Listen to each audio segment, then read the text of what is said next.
Hey everyone, I just want to say thank you to all my co-hosts that joined me for the Michael Mann season where we covered his 12 films. At the time of recording, Heat 2 is in production. I look forward to seeing that. And when we do our inevitable in the future discussion on Heat 2, I will insert that into my ranking somewhere with a little bonus clip at the end of the Heat 2 discussion to say where that fits into Michael Mann's filmography. But for now, we're going to rank his 12 films that were studio films that were released to us, the public. And let's get into it right away. This will be hopefully slightly entertaining. Maybe people are curious where Ryan ranks Michael Mann's films. And again, I started the Michael Mann journey because back in the day, saw Last of the Mohicans, loved it. And we'll see where it lands on the list today, some years later. So here we go. Coming in at number 12 is his 12th film, Ferrari.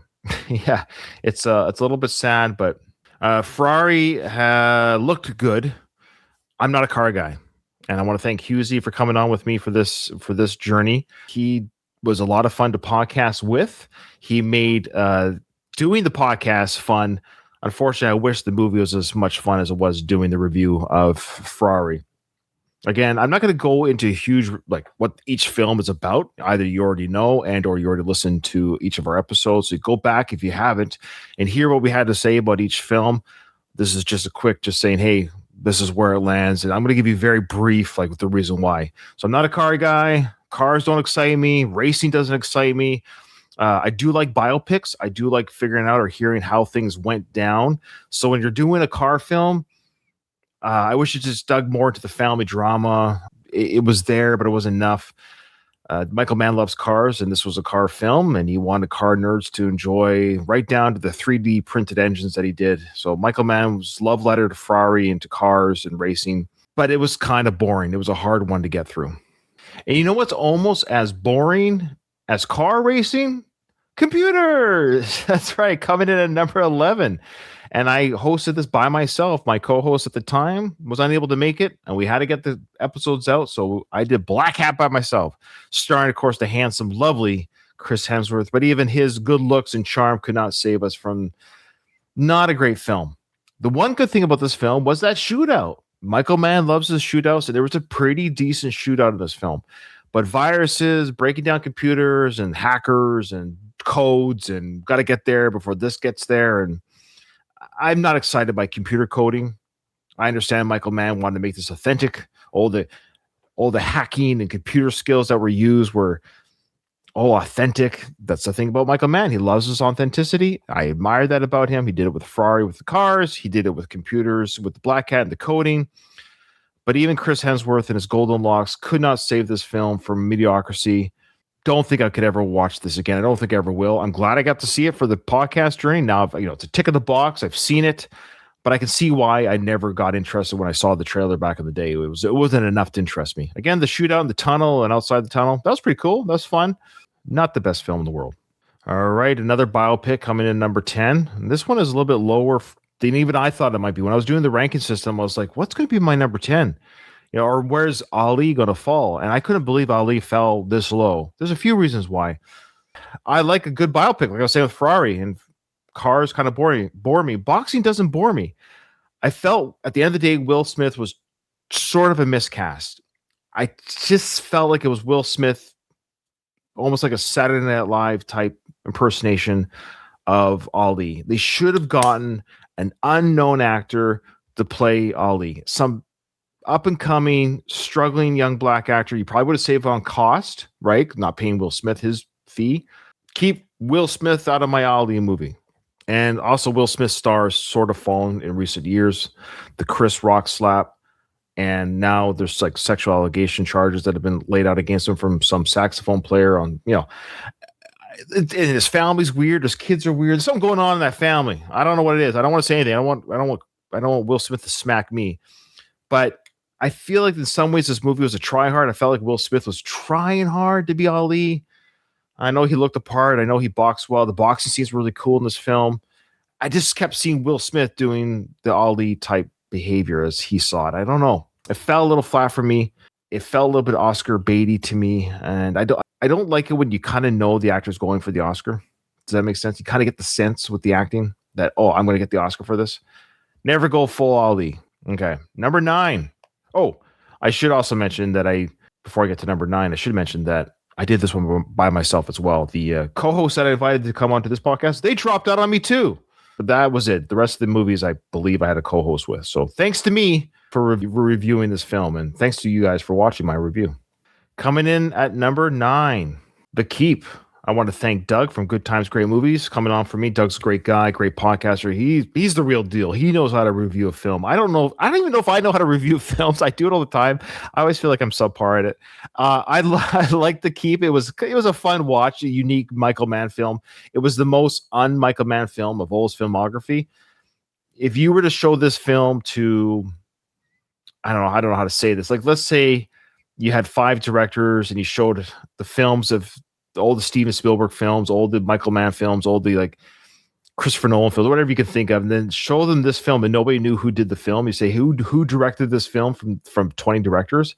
I don't know how many people would have picked Michael Mann. It just there's barely any cars in there. There's vehicles, I guess there's army trucks, but there's nothing sleek, cool, noir about this film, maybe other than the soundtrack might have been the only spoiler.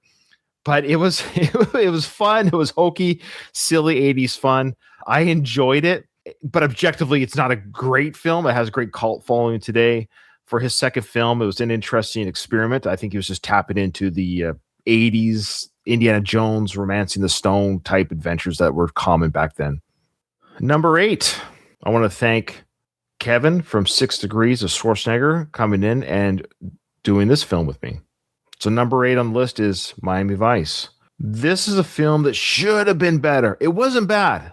There were some really cool sequences, some cool action sequences, sleek vehicles, of course. I could tell Michael Mann wanted to make a real gritty version of the TV show Miami Vice. Some people weren't happy with Colin Farrell's portrayal of Sonny. I thought he did great. I like Colin Farrell, so it's kind of hard for me to just not like him. I am a fan of his work. I like his acting. I thought he did great as Sonny. Jamie Foxx isn't my favorite actor in the world, and I know he was in Ali, of course, and he's in another Michael Mann film. He did 3 with Michael Mann. Jamie Foxx was serviceable in this film to a large degree, but I just feel like this movie could have been more. What I wanted from this movie was a tighter story, something a little bit more in the city. Maybe just one bad guy type boss. I felt like this movie had too many like bad boss than the boss of the boss. A lot of stuff happening, kind of world hopping. I don't think it was the right for the first film. I think they should have kept it tight. I felt like the Vice Squad that these two were in was a little bit too convoluted.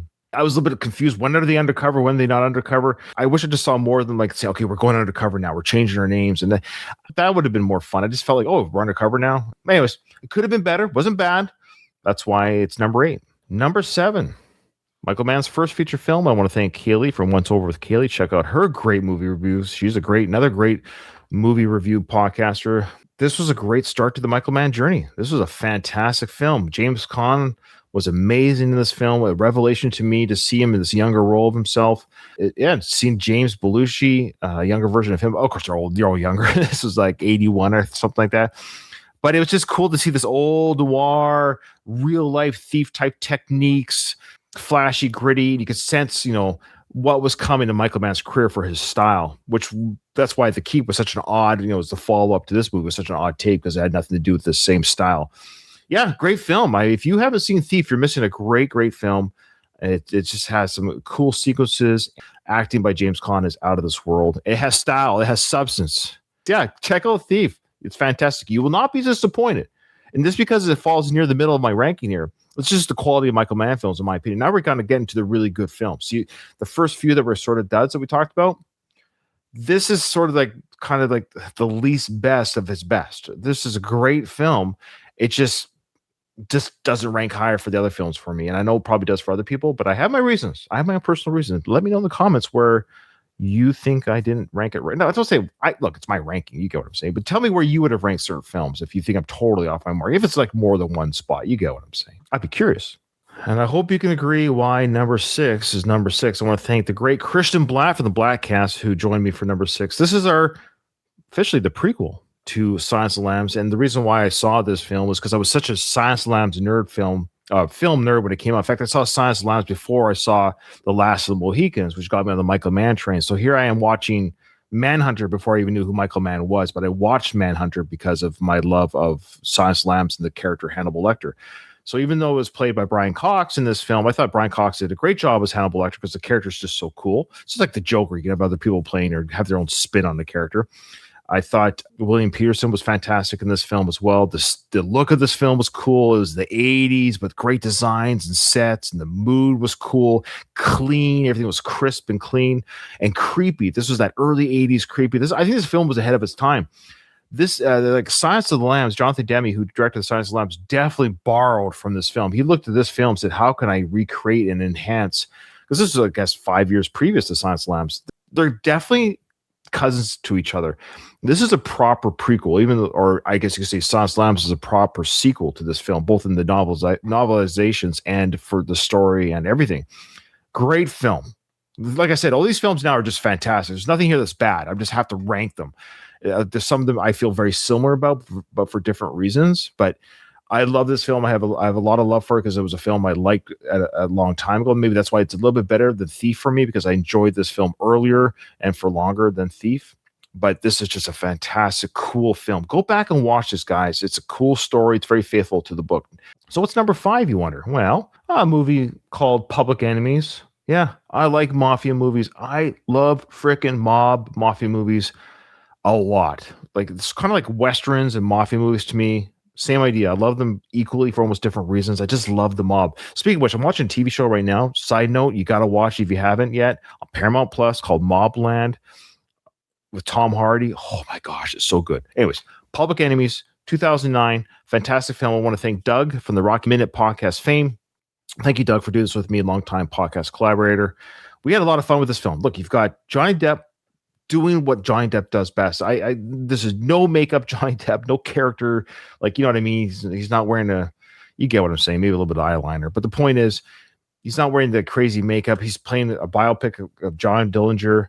I love that. I love when he plays kind of real people because he's a fantastic actor. Got Christian Bale here doing a great job in an early role in his career, mid-career. Fantastic film, looks good. The set pieces are fantastic. It just looks like that time period. Yeah, it's just a powerhouse of a film. If you haven't seen Public Enemies, it's a great mob film, true story, great acting by everybody. That's why it ranks number 5 for me. Easy pick for number 5. We're just in tough territory now. I had a hard time even, especially for my last 4, of placing them where and why I placed them. But this definitely ranks higher for me because I love mafia films. I love Christian Bale and Johnny Depp a lot. These are actors that I've followed for their career. That's why it's so high up for me. They're just, the caliber is just all there. Public Enemies number 5. So what's number 4, you say? Well, talking about actors that I just enjoy over the years, I want to thank the great Trucker Andy from the All Apologies podcast. Check out his podcast. He's fantastic. He's great. One of the best. Probably the best. One of the best. Collateral, number 4 for me. Tom Cruise. This is a powerhouse performance. I am a Tom Cruise fan. Yes, blah, blah, blah. The outside of his movie life. I love his acting in films. And seeing Tom play a bad guy is always so much fun. I mean, we see him play a comedic version of a bad guy in Tropic Thunder. But boy, when Tom just nails the freaking grit and grittiness and intensity. He's got that intensity that he does when he acts. It's just fantastic. So playing a hitman for hire with the silver hair and the silver suit, it's just such a great aesthetic. And when he just comes out full on bad, this film might even be ranked higher than some of the other films. But the problem with this film, and Andy and I talked about it, was the last part of the film when it just becomes the cab driver versus the hitman to save the girl at the end of the film. It kind of lost a little bit for me. We question why is Jamie Foxx's character all of a sudden able to kind of go toe-to-toe with Tom Cruise's character. I think a good tweak in this film would have been anyone could have played with Tom Cruise. Jamie Foxx, sure. Again, not one of my favorite actors, but he was great in this film, but he just doesn't do a lot for me. They could have gotten anyone to play the cab driver, but what they could have done was maybe if they had the cab driver be like a retired vet. I think if they gave the cab driver some sort of reason why they might be sort of good at fighting or might be able to tap into a toe-to-toe with Tom. Like maybe Tom didn't know that he had picked the wrong cab himself. So that would have been cool to see that more of, instead of being the scared, I don't know what to do with myself cab driver, you have a cab driver who is also figured out how to take Tom out to a certain degree. I think that would have made the film a little bit more interesting. But all in all, fantastic Tom Cruise performance, but I think it could have been even more perfect if the cab driver whoever plays the cab driver was a little bit more like they've got something as well that they can show Tom's character. We're in the top three now. People are going to probably disagree with my pick. I have my reasons. And this is very personal. This is why it's a top. This isn't necessarily what the critics would say, what even Rotten Tomato scores, what they would say, or the public, whatever. This is Ryan. This is Ryan's reasons. These are my picks. Number three has sort of fallen down a little bit over time, just a little bit. I mentioned before that I thought the Public Enemy's gunfight in the cottage. Did I mention that? I'm going so fast and furious here. I don't even know if I mentioned, but I mentioned. I hope I mentioned. Maybe I didn't. The Public Enemies. What I really loved about that film as well is the gunfight at the cottage. I thought was even better than Heat, but Heat's still in the top three somewhere. Well, spoiler alert, it's my third pick. Hear me out. First, I want to thank the 5 people who we did a 5-part review of that film. It was worth it. It was the big film. Look, everyone talks about Heat. A lot of people would say it's Michael Mann's best film, and I get it. I like, look, it's number 3. It's not like number 1 and 3 are miles apart, but it's number 3 for me for a reason. The film suffers from being too busy. It's a great story and some great characters, but it's too busy. There should have been some sort of cutting the fat and maybe a little bit more of the main characters. I think Michael Mann was trying to tell a miniseries in a 2.5-hour film. Let me just say thank you to the 5 people. We had Doug again from the Rocky Minute podcast. We had Craig from the Brian De Palma podcast. We had Katie from Retro Made podcast. We had Sully from the Jacked Up Review Show podcast. And then lastly, we had Scott from the Quentin Tarantino podcast. So thank you to all 5 co-hosts for that journey. It was a fantastic discussion. Everyone brought their own pros and cons and everything. I thought it was a very full, great discussion. Incredible performances by Pacino and De Niro. I mean, look, what can you say about those 2 guys? Powerhouse actors, the best in the business. They're seeing the diner. Fantastic. The shots in this film was high-end Michael Mann with the cars, the weapons, the scenery, the shots. Believe it or not, the bank robbery scene, as cool as that shootout was, it was kind of not choreographed very well. I thought I was a little confused. Like, where was Pacino running to? How fast and far was he running to where the vehicle was crashed and shot out? It was, I know, maybe I'm nitpicking to a degree, but people have talked about that shootout like it's the greatest thing since sliced bread. It was great. I think it set a tone for films because this came out in 95, 30 years ago, or 31 years ago now. It set a standard that films have kind of maybe even beat a little bit. That's what I mean. I think Michael Mann beat the gun shoot in his 2009 Public Enemies. I think he got the intensity and the sequencing done better. I like that Public Enemies shootout was done in the forest in the cottage. I thought that was just kind of better. I know the sound effects are cool here, but again, he did that in Public Enemies. He made the weapons sound like real weapons. So I think he perfected it in Public Enemies, but people maybe talk about this one because it was the first. Also, I did like this because it was like a kind of a mafia type movie. It's not the mob per se, but you have the bad guys, the good guys. You have the 2 worlds that collide, that sort of thing. The great dinner scene between Pacino and De Niro was fantastic. Yes, they were at the dining room table together. We saw footage. I saw footage online. They were there together. We kind of talked about they might not have been, but they were there together. Yeah, it was a great film. I loved it. I love this film. Number 3, guys, don't get mad at me. It's top tier film. It's a fantastic film. I give it 9.5 out of 10. I don't know. Maybe it's number 2 is 9.8. Number 10 is 10 out of 10. You get what I'm saying? Like, this is a near perfect film. I just think I actually did find a little bit more flaws in it than I suspected watching objectively, especially for the ranking of this Michael Mann journey. So what was number 2? I want to thank my co-host for this one. This might spoil it if you remember who did it with me. This was tough because the whole reason why I got into the Michael Mann journey was because of the love that I had for Last of the Mohicans. That's right, folks. Number 2, The Last of the Mohicans. It was tough. It's like, do I dethrone The Last of the Mohicans to my number 1 spot? And I will say, yeah, I kind of had to, because the same reason why I objectively was watching Heat again for the review of this film, I found a little bit more flaws, and Katie kind of exposed them to me as a first-time watcher of this film in present time. So I had a nostalgic love for this film, which will never go away. I saw this when I was a teenager in the theaters, but of course, that end sequence is still to this day. The fight when the son dies on the cliffs and the father kills the revenge kill. Some of the best, that whole, like, I think it's like a 10-minute sequence, that music. You can't beat it. But I admit, there was a little bit of convoluted, some slow parts in this film that wasn't quite ready for. And I agree with Katie, if you're kind of I followed a little bit better because I've seen it probably 20 times. But as a first time watcher, you're a little confused, like who's who in the zoo and what's going on and why are people here? Why are they there? So it's a little bit discombobulated, but the fight sequences are really cool. Even though Katie said she couldn't tell one fight sequence from another, she felt like they almost felt the same. I kind of get that argument. The emotion, this is high. Daniel Day-Lewis, of course, kick-ass actor. Madeline Stowe, gorgeous. Incredible film. But I admit it fell down just a little bit when number one took it over. And I'll talk about why number one took it over. But yeah, the sequence here at the end, they're beautiful. Amazing film, beautiful photography. Again, sort of not really a Michael Mann-esque type film. I kind of like he stepped out of his, he did something a little bit different. There's no cars in this film. So I like that he kind of tackled a epic film. I wish he did more of these. He obviously has an eye for the forest, the trees, the rivers, that sort of thing, the costumes. And it would have been interesting had he covered more of these type of films. It's too bad he didn't. Okay. Number one. Now, if you're tracking like which one is missing, I want to thank Craig from the Brian De Palma podcast for coming on for this film. It wasn't until that I rewatched this film again for this podcast that I had forgotten. Now, I saw this film first when it came out, but years go on, 20 years later, I'm watching The Insider again for the first time again. This is what you call, folks, a perfect film. Yeah, this is a biopic about the tobacco industry, the whistleblowing of it. And you would think, well, how could this be Michael Mann's best film? There's nary a gunfight. There's barely any cars. There's no tomahawks. There's no thieves.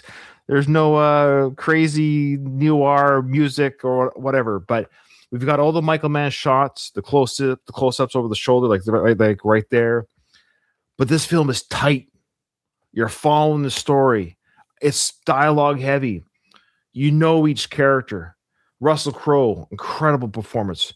Al Pacino, my gosh, this is probably Al Pacino's greatest performance. Yeah, I know we talked about The Godfather. I get it, and sure. Okay, let's pretend Godfather doesn't exist, and we can just say this is Al Pacino's greatest performance. And I think maybe yes, of course, The Godfather is a better film, but I wonder. I think his performance in this film, his acting in this film, is just so good because you're not actually seeing Al Pacino. This is tough because some of his Al Pacino movies, he's just Al Pacino, hoo-ah, like that whole Heat thing, like. That's what I love about this film. He was passionate, compassionate, and there's a vulnerability in him, and his acting and intensity was not over the top. It was subtle. It was deep. It was awesome. It was just so good. And Russell Crowe playing this kind of timid. This is pre-Gladiator. I don't know how they made him look 60 in this film, but this is like, I think, a year before Gladiator. It's crazy. The acting, the intensity, the real life story. This is like, I even went and watched the 60 Minutes documentary. They nailed so much good stuff in this film. I think this is a example of a perfect film. Scripting, editing, music, acting. That's my number one pick. There you go, folks. You mad at me for my picks? Let me know what I got wrong. Let me know what I got right. Maybe I got it all wrong. Maybe I got it all right. Be curious what you think. I just want to say thanks to everyone who supports the show, the Director's Chair Network. We have a lot of great directors we're covering on this podcast network. Ryan, myself, the host, like I said, I am covering Terrence Malick for my next season. Just for the heads up, I have already recorded a few episodes in the bank.